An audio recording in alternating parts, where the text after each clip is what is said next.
నడకపై పన్ను వసూలు అనేది అబద్ధం.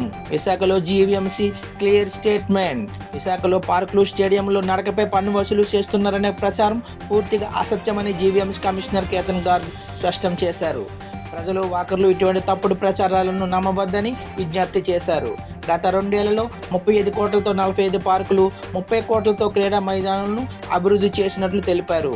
స్వర్ణ భారతి ఇండోర్ స్టేడియంను 18 కోట్లతో అభివృద్ధి చేసి జీవీఎంసీ స్వయంగా నిర్వహిస్తున్నట్లు చెప్పారు. గాజువాకలో రాజు స్పోర్ట్స్ కాంప్లెక్స్, ఇందిరా ప్రియదర్శిని స్టేడియంలను 10 కోట్లతో చొప్పున అభివృద్ధి చేసినట్లు తెలిపారు.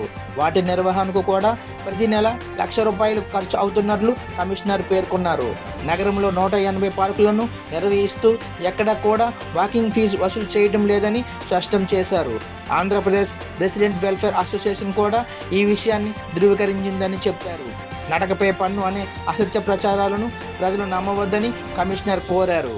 ఎవరైనా మిమ్మల్ని ఎటువంటి రుసుము అడిగినా వెంటనే జీవీఎంసీ టోల్ ఫ్రీ నంబర్కు కంప్లైంట్ చేయవలసిందిగా కమిషనర్ కోరారు.